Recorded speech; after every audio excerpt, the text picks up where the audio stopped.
Today on the TMZ Podcast. Hello and welcome to the TMZ Podcast. I'm Charlie Cotton, and today we have someone making their TMZ Podcast debut, Joseph Park. How are you, Joseph? I'm doing very well. Thanks for having me on here. Absolutely. You're part of our news desk. You help break stories. Yep. I've only been here for like 3 weeks, but you know, I'm having a fun time, and I did end up breaking a story yesterday, but let's not do that one. What did you break yesterday? Tell me. We did the Mitchell Miso story where he was arrested for public intoxication. Oh, the Hannah Montana star was arrested. Was that your first big story at TMZ? I think so, actually. Oh, fantastic. Yeah. Congrats. Yeah. Okay, well, the stories we're going to talk about today are Irina Shayk. She went on a vacation with her ex, Bradley Cooper, and took some pretty scantily clad, sexy shots. We'll talk about DeGrasse Tyson. He says that aliens probably haven't come to Earth, because if they had, we would know about it. But to begin with, Adele. Adele had a big show at her residency in Las Vegas, and one of the audience members, a fan, went viral because security tried to remove him from the venue, and Adele stopped the show to stop the security. Yeah. What's more impressive about this fan, though, is that he recorded his entire time there. And I believe that segments of it was actually posted to his TikTok. And it was a 360 view. So you could see people looking at him during the performance. You could see Adele over there, and you could definitely see his face just straight on.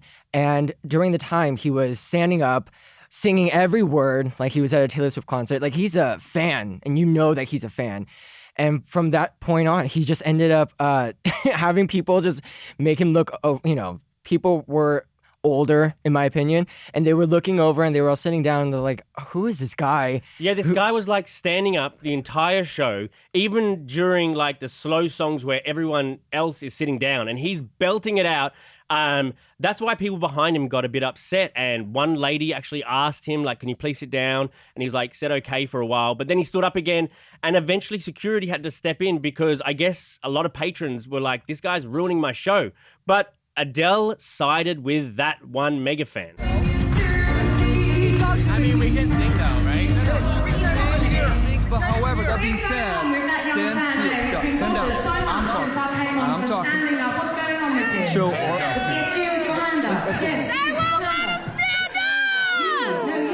don't have to sit down. She's talking to you. She's talking to you. You don't have to sit down. You're fine. Stay right here. They're telling me. All done. Can you go, please? You know, the really crazy part about this is that the security ended up coming over, and I believe that there were about 3 of them there. And the first one ended up telling him, hey, I know you're having a fun time, but, we just need you to, quiet down, sit down. People are trying to enjoy their part of the show. But the thing is that the moment that Adele tells him, what are you doing? Stop the music. Leave that boy alone. That's the moment that the first security guard just completely backs out. Doesn't even want to deal with it. She's the boss. But like, where's Adele defending, the other audience members around this guy who can't see the show? You know what I mean? Like, this guy, I think, because of that whole 360 camera he's using, like, no mega fan goes and wants the camera on themselves. They want the camera on the celebrity, the musician they love. The fact that he's filming himself means I think this kid wanted to go viral, and boy, did he get it.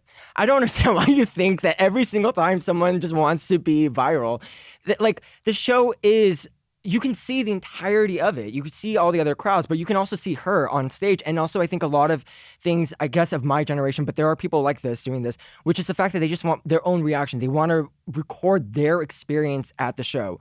And look, the show isn't cheap by any means. And so this is a super fan.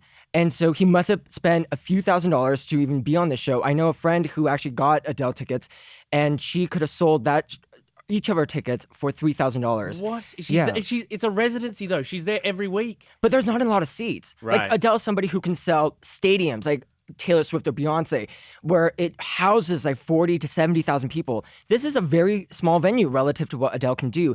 It's maybe I don't know, 2,000 is an amphitheater. Yeah, but if I was sitting behind the guy then, and I've spent over $1,000 on a ticket, even more to the point that I want him to sit down, because that's I've blown my money then. I've said this before. You could just stand up. just stand up. But it's a slow song. It's not a stand-up song. Every song of Adele's is slow. Right. There's not a single song of Adele's that is like, even the upbeat pop ones are not really that upbeat or pop. And it's just, let him have a fun time. But I will say this. I think he's crazy. He fell onto the floor while they, I forgot what song it was. He fainted or something. Yeah. Fell onto the floor and he was crying when the song was happening. I just think like we live in an attention economy. And so this guy is going to be rewarded with more followers and likes for his obnoxious behavior.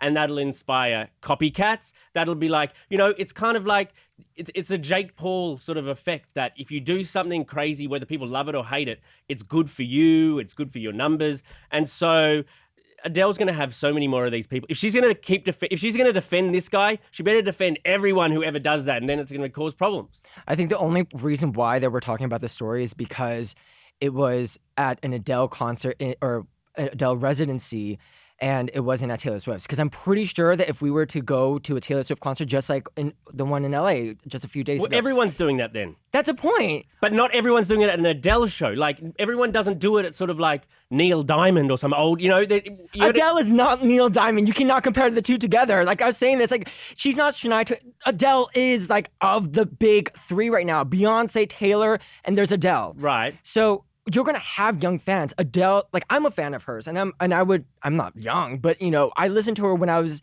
middle school. And so she's had a lot of these fans who are coming up with her, and they are still young because she hasn't been in the game for that long. I mean, she's been here, a decade or so?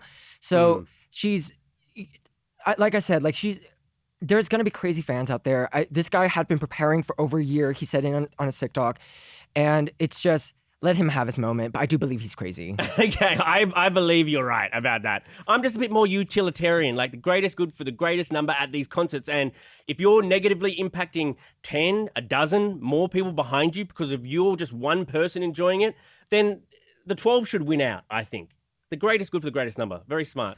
You know what they should do? I just thought about this. What? They should divide up the crowd where old people sit to the left and the young people sit to the right. Well, usually they do that. There's a mosh pit at the front where or you can sit in the seats in the back. But Adele are all seated, so you're right. Maybe it's Adele's fault. She should section them out. Exactly. That's a good idea. Okay, on to our next story.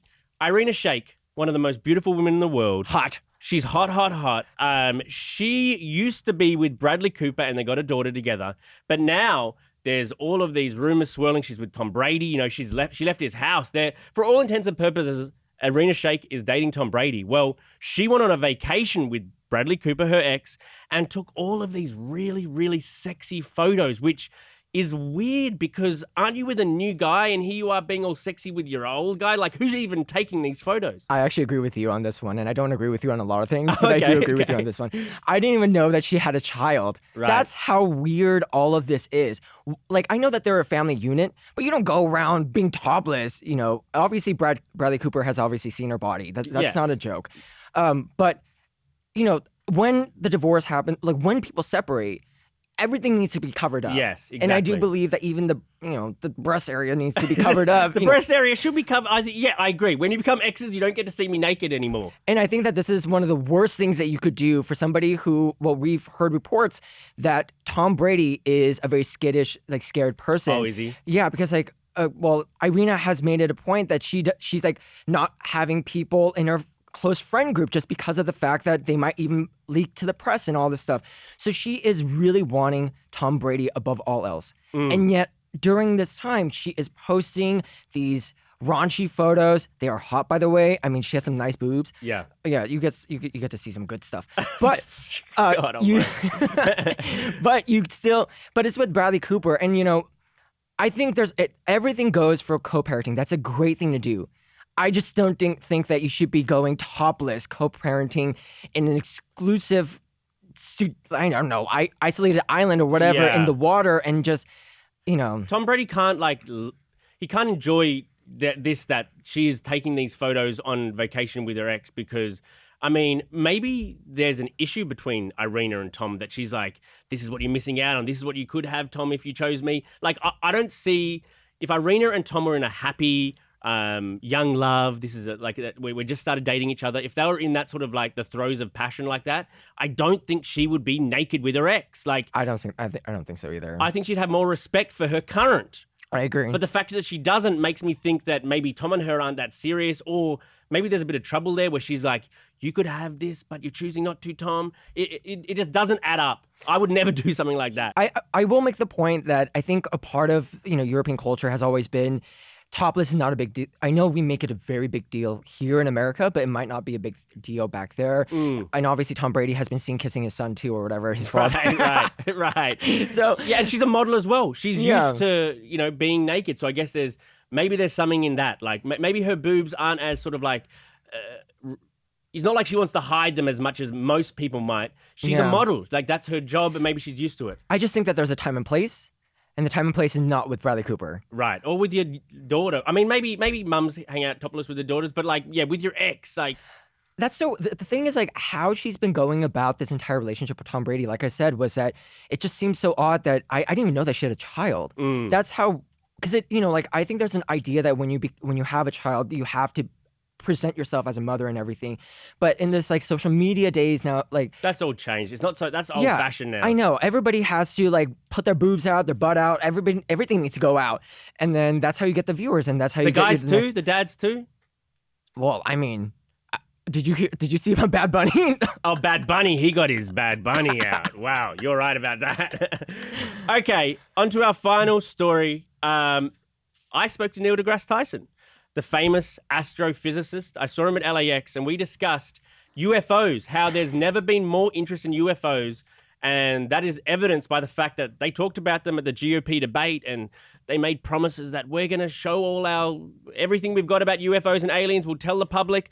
It's just like UFOs are just like such a part of our culture right now, and that's what I want to talk to him about. We'll play some of that interview now. Do you think the government needs to be more open and honest with us, like the candidate Chris Christie was promising in the debate? Do you think the government is that competent that they could actually keep such a secret?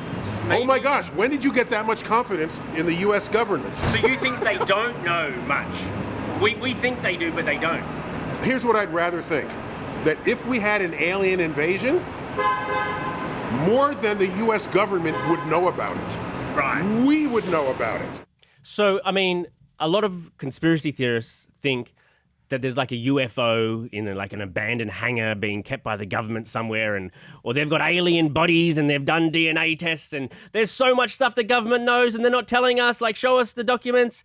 Neil deGrasse Tyson is saying, nah, we'd all know if aliens came to visit. Why have aliens got a particular affection with the US government, but not the US people? It doesn't make sense.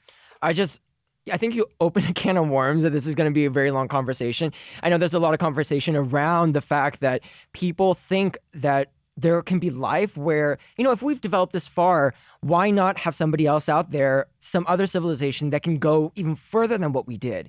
There are a lot of people out there who would, I don't know. I mean, wouldn't something leaked out by the government anyways? That's basically it. You think Trump's going to keep that secret? You think Trump knows that there's aliens exist or there's evidence and he's not going to tell everybody? Of course he is. It doesn't even have to be Trump. It could be like an Edward Snowden. What was his name? Edward Snowden. Yeah, there you go. Oh, definitely. There's so many people. If they have evidence of it, there's so many people who would be aware, and one of them would have leaked it. Everything leaks these days. And so I totally buy Neil's theory that it means that aliens haven't been sort of here and doing sort of flybys and seeing us and probing people and blah, blah, blah. You know what I mean? They have been doing their own thing. I still think that aliens or just other life, maybe it's just molecules, but other life definitely exists out there somewhere. I agree. But I don't think they've been here in their flying saucers to check us out, and then only the Navy pilots see them and nobody else sees them. That's just so implausible to me. I mean, I think hopefully, into the future, we will get the evidence that so many people are craving and so many people are looking forward to. There will be, the Indians just went up and trying to get some water from the moon to see if there's any life particles in there. At some stage, we will discover something out there, but I don't think it's going to be the green men in the spaceships or the grey. Also, the fact that all the footages that we've ever seen were just grainy footage. We have good cameras these days. And they're also circles. Right. And I think there's just a lot of places where the U.S. government, not even just the U.S. government, but governments around the world, just don't know what's flying above their heads. Yeah, I mean, that's what it is. UFO, unidentified flying object. Doesn't mean they're aliens. But anyway, Joseph, thank you very much for joining me here today, mate. Thank you. And we'll see you guys here tomorrow. Thank you.